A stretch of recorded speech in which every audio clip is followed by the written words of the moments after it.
Compared to previous spectacles, the 2026 annual Victory Day parade in Moscow was remarkably restrained.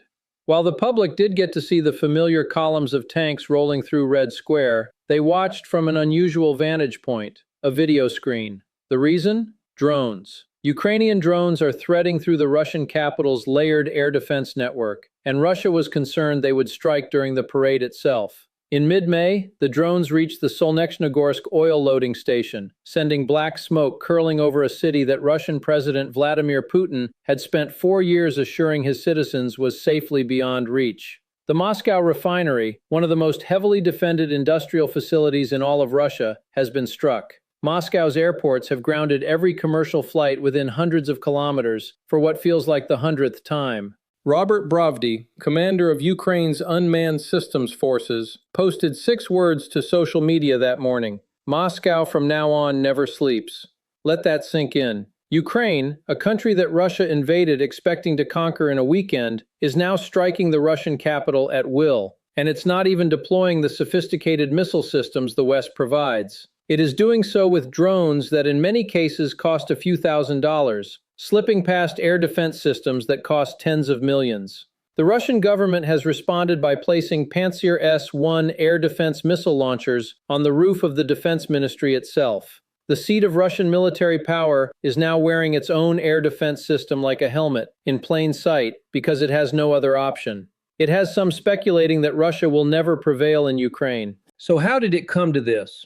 The real reason Russia cannot win in Ukraine has nothing to do with NATO, or sanctions, or Western weapons, or Ukrainian courage, though all of those things matter. The real reason is far simpler. Russia lost this war in the planning room before a single soldier crossed the border on February 24, 2022. It lost because of one catastrophic, irreversible mistake. Russia was overconfident, and by the time it grasped just how badly things had gone wrong, the window to correct it had already closed. To understand what went wrong, you have to understand what Russia's leadership actually expected when it crossed the Ukrainian border. They believed it would be over in days. Russian logistics planners, this is documented, prepared resupply chains based on occupying Kyiv within 10 days. The assumption was that once Russian forces reached the capital and the Ukrainian government collapsed or fled, resistance would dissolve. As a result, tanks ran out of fuel and soldiers ran out of food, not because Russian logistics were uniquely incompetent, but because the entire system had been built around a sprint, not a marathon. The Russian military planned meticulously just for the wrong war. And the plan exposed everything: the overconfidence, the contempt for Ukrainian resolve, and the decision to send a force large enough to make noise, but not nearly large enough to actually win. On paper, Russia possessed one of the most formidable militaries on the planet. Hundreds of thousands of active-duty soldiers, thousands of tanks and armored vehicles, an aerospace force with more aircraft than almost any other nation on Earth, hypersonic missiles, nuclear weapons, one of the world's largest military budgets for years running. By pure numbers, Ukraine had no business competing with any of that, and Russia didn't use it. The initial invasion force was somewhere between 150,000 and 190,000 troops. Significant, but not the overwhelming wave you deploy when serious about conquering a country of more than 40 million people. For context, the United States-led coalition deployed roughly 700,000 troops to liberate Kuwait from Iraq in 1991, a country with a fraction of Ukraine's size and military capability. Russia's planners concluded they could manage it with a quarter of that on the assumption that Kyiv would fall before serious resistance could organize. There was also a significant intelligence failure layered beneath the doctrinal one. Russian military intelligence and the FSB both reportedly assessed Ukraine's will to resist as low.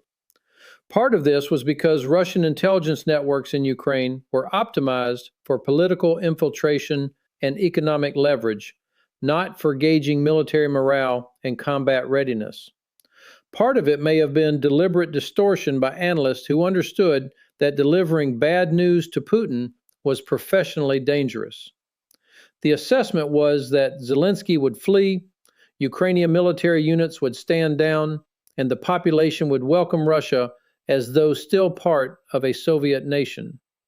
All of it proved catastrophically wrong within the first 72 hours. Ukrainian territorial defense units flooded recruiting offices. Civilians prepared Molotov cocktails. Zelensky famously declined an evacuation offer.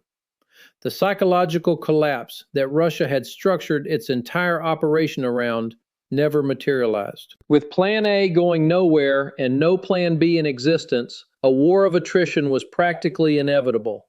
The precise reason Russian intelligence failed to capture this was that Ukraine had changed enormously after 2014, and it has no one but Russia to thank for that. Ukraine approached NATO to train its forces, resulting in 8 years of world-class training, Western equipment donations, and combat-hardened veterans from the Donbass fighting. Russian forces advanced in multiple directions simultaneously, toward Kyiv from the north, Kharkiv in the northeast, and Kherson in the south. This stretched their already insufficient force across an enormous front on the assumption that none of these axes would face serious resistance. When Ukrainian forces halted them at Hostomel Airport, the planned gateway for an airborne seizure of Kyiv on the very first day, the entire logic of the operation began to unravel. By April 1st, 2022, barely 5 weeks in, Russia was retreating from the entire Kyiv Oblast, having revealed to the world that its military was a paper tiger, built on corruption, inadequate training, and decades of institutional mythology about its own invincibility. Russian military doctrine, in its modern form, is a direct descendant of Soviet deep battle theory. The core idea was to attack simultaneously along the enemy's entire military depth: the front line, reserves, logistics, and even command centers, creating simultaneous crises everywhere so the enemy cannot respond to all at once. But this method has one catastrophic vulnerability. It only works if your command and control are functioning. Ukraine was part of the Soviet Union until 1991, so its officers grew up inside the same doctrine. Beginning after 2014 and accelerating under direct NATO guidance from 2016 onward, Ukraine deliberately retrained its officer corps away from Soviet-style command structures and toward a NATO mission command philosophy. Company and battalion commanders were trained to make independent decisions based on the enemy's intent without waiting for authorization from above. This made Ukrainian forces far more resilient under Russian electronic warfare operations and consistently surprised Russian forces expecting a structured, predictable opponent. Ukraine also systematically targeted Russian command vehicles, communications equipment, and commanders themselves. Russia lost 5 generals to Ukrainian artillery and precision strikes in the first weeks of the conflict. Russian doctrine also relies heavily on air power, but the skies over Ukraine never belonged to Russia for a single day of the war. Russia launched over 1,100 missiles at Ukrainian targets in the first 3 weeks, attempting to destroy approximately 75% of Ukraine's anti-air defenses. But Ukraine had dispersed its mobile surface-to-air missile systems before the invasion began, preserving most of them from the initial strikes. By early April 2022, the Russian aerospace forces had effectively ceased attempting to penetrate Ukrainian airspace in any sustained way. Without close air support, Russian armor and infantry frequently had to advance with limited overhead protection. Without effective air interdiction, Western weapons kept flowing to the front. Just hours after the invasion began, the United States, the European Union, the United Kingdom, and dozens of allied nations imposed the most comprehensive package of economic sanctions in modern history, specifically targeted at the technology inputs that Russian military production depends on, stripping Russia of access to microelectronics, semiconductors, advanced machine tools, and precision manufacturing equipment. The reason the sanctions proved particularly devastating was that Russia's military-industrial base had been dependent on Western technology supply chains for decades. Its modern missiles used Western microelectronics. Its tanks used Western-made machine tools. Its electronic warfare systems required advanced chipsets Russia's own semiconductor industry couldn't produce domestically. Russia quickly turned to Iran for Shahed attack drones, to North Korea for artillery ammunition, and eventually pulled T-62 tanks from the 1960s out of storage. By choosing overconfidence over overwhelming force, Russia ensured the sanctions arrived while it was still fighting. Now we turn to the drone war itself. We can divide it into three fronts: the close fight at the front line, the middle strike campaign across occupied regions of Ukraine and neighboring Russian oblasts, and the deep strike campaign targeting Russian territory itself. Ukraine is winning all three. On the front line, by mid-2026, small FPV drones, carrying explosive warheads and often costing just a few $100s, accounted for roughly 80% of all casualties on the battlefield. Russia made some progress closing the tactical drone gap in 2025, but that progress has stalled for a straightforward reason. Russia cannot recruit the people it needs to operate drone forces effectively. Russia's unmanned systems forces set ambitious targets for recruiting tech-savvy young graduates, exactly the kind of people with the reflexes and spatial awareness to operate FPV drones in a high-pressure combat environment. After 4 months of active recruiting, they achieved only 16% of their target. Educated young Russians are well aware of what awaits at the front, and they have no enforceable guarantee they won't be reassigned from a drone control station to an assault infantry unit the moment a commander needs bodies. Russia also stumbled under its own military doctrine again.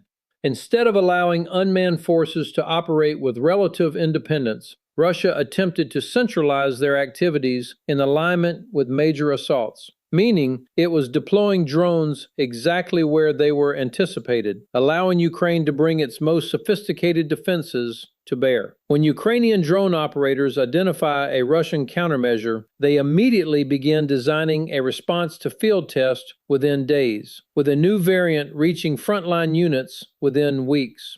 Russia's equivalent loop must run through layers of command approval, procurement bureaucracy, and a military culture that historically punishes tactical initiative. The result is a technological gap that widens not because Ukraine has more resources, but because it iterates faster. Russia also invested heavily in fiber optic guided FPV drones, a genuinely novel tactical option since fiber optic control is immune to electronic jamming. Ukraine was initially more concerned about these than almost anything else in the short-range portion of the front line. But a 50-kilometer spool of fiber optic cable that cost around $300 in 2022 now costs approximately $2,500 in 2026 because global supply chains for this material have tightened dramatically. Ukraine is far less reliant on cable-guided drones, having already pivoted toward radio-controlled systems that can be mass-produced far more cheaply. Russia made a significant technological bet and is now paying a compounding premium. Moving to the middle strike domain, the 13 to 130-mile band between the front line and Russia's rear areas, Ukraine has converted this space into a systematic degradation campaign. President Zelensky announced in early May 2026 that missile strikes had doubled since March and quadrupled since February. The Center for Information Resilience tracked a 300% increase in Ukrainian strikes on Russian air defense and electronic warfare assets in just March and April of 2026, nearly 80 systems targeted in 8 weeks. Each system destroyed makes the next drone raid more effective, which enables the destruction of more systems, which enables deeper strikes, and so on. Ukraine's FP-2 drone carries a 220-pound warhead capable of destroying any Russian armored vehicle and has been used to devastating effect against air defense systems. When German Defense Minister Boris Pistorius visited Ukrainian frontline command centers in May 2026, commanders showed him footage of FP-2 drones dismantling Russian air defense systems one by one. By mid-2026, ammunition depots had to be pushed further back into Russian territory. When a logistics chain must run twice as far under constant drone threat, the rest of the structure begins to fracture. Some Russian units reportedly cut diesel consumption by 20% simply because they can no longer reliably get fuel forward.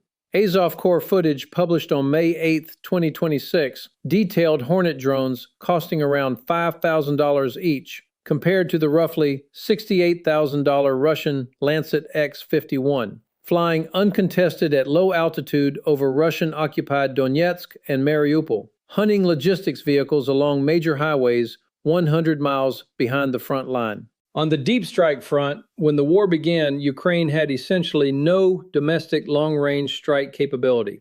4 years later, it launches more than 100,000 drone sorties per month. The strike campaign has targeted Russian oil infrastructure with systematic, cumulative intent. Refineries in Krasnodar Krai, Ryazan, Perm, Stavropol, and near the Baltic ports have all been struck. The Perm strike in late April 2026 is notable because the facility sits more than 1,000 miles from the Ukrainian border, deep in the Ural mountain zone, territory Russian planners had considered beyond practical reach. These strikes forced Russia to cut crude production by an estimated 300,000 to 400,000 barrels per day in April 2026 alone, the sharpest monthly decline since the COVID pandemic. Ukrainian drones also struck a Shahed and Iskander component facility in Cheboksary using Flamingo cruise missiles, meaning Ukraine is using drone warfare to disable Russia's own drone warfare capabilities. Behind all of this lies Firepoint, a startup founded by engineers, architects, and game designers in improvised workshops in 2022. 4 years later, it produces 100 FP1 drones per day at a unit cost of around $55,000, with a range of 1,000 miles. Its FP5 Flamingo cruise missile has a stated range of 1,800 miles and a 2,200-pound warhead. In February 2026, the company conducted the first test launch of the FP7 medium-range ballistic missile. In March, Firepoint's chief designer announced the FP9, a longer-range ballistic missile the company claims will reach Moscow by summer 2026, striking at over 1,200 meters per second, fast enough to outpace interceptor missiles surrounding Russia's most critical targets. For a country that could not produce a drone 4 years ago, that is something Russia must take seriously. One of the most elegant aspects of Ukraine's technological evolution is the way it has inverted the cost exchange problem. Ukraine's Sting FPV interceptor drone costs approximately $2,100. The cheapest Russian Shahed-type drone costs a minimum of $35,000, nearly 15 times as much. During Russia's massive drone assault in mid-May 2026, it launched 1,567 attack drones in a single coordinated strike. Ukraine intercepted 1,473 of them, a 94% interception rate. The Sting is built from commercially available components using 3D printing, requires no specialized manufacturing infrastructure, and doesn't depend on high-end microelectronics that might be restricted by sanctions. Ukraine can build more of them quickly and cheaply in distributed manufacturing facilities that are themselves difficult to target. By March 2026, over 200 Ukrainian drone pilots had deployed to the Persian Gulf to assist U.S. and Gulf state forces in countering Iranian drone attacks. Ukraine's SkyMap anti-drone command and control platform was operating at Prince Sultan Air Base in Saudi Arabia after Iranian Shahed drones caused more than $1 billion in damage to U.S. facilities in the region. Defense agreements were signed with Saudi Arabia, the UAE, and Qatar, the country Russia invaded, expecting to eliminate as a geopolitical entity in a weekend, has become a recognized global leader in unmanned warfare, with paying clients. Russia cannot simply adapt its way out of this. The sanctions trap deepens with time. Every month that passes, Russia's military-industrial base drifts further behind the technological frontier. The manpower mathematics are now shifting in Ukraine's favor. For the first time since the full-scale invasion began, Russia's casualty rate surpassed its recruitment rate in January 2026, according to the Institute for the Study of War. In March 2026, Zelensky estimated Russia lost approximately 89,000 troops while recruiting only 80,000 over the previous 3 months. The cost per square kilometer of captured territory rose from around 120 personnel in 2025 to approximately 316 killed and wounded per square kilometer in 2026, more than double in a single year. Daily recruitment figures for the first quarter of 2026 fell to between 800 and 1,000 individuals, a 20% decrease from 2025, even as sign-on bonuses reached a new all-time high of 1.47 million rubles, exceeding the average yearly wage of 1.29 million rubles. Russia's GDP growth for 2025 came in at approximately 1%. For 2026, Russia revised its growth forecast down to just 0.4%, and the economy contracted by 0.3% in the first quarter. Military spending reached $190 billion in 2025, or 7.5% of GDP, the highest share since the Soviet Union's collapse, and was expected to account for approximately 40% of total federal expenditure in 2026. To partially fund this, Russia raised its VAT rate from 20% to 22%. Interest rates that reached 21% to combat inflation have since come down to around 16%, which remains crippling for the civilian economy. Military-industrial investment is consuming labor, capital, and raw materials at the expense of every other sector. While the official unemployment rate of just 2.2% reflects not prosperity, but the fact that the country has simply run out of spare workers. Russia is losing because in February 2022, the people in charge of the world's largest country looked at their military, looked at Ukraine, and decided they could take it with a fraction of their strength in a weekend, without triggering the kind of international response that would sever their technological lifelines. They were wrong about all three things simultaneously. The force they sent was insufficient to win quickly. The adversary they faced was not the hollow post-Soviet shell they remembered from 2014, and the international response was more comprehensive and more durable than they calculated. By the time Russia understood the scale of its miscalculation, it was fighting a war it needed to commit its full weight to, under conditions that prevented it from accessing the technology it required,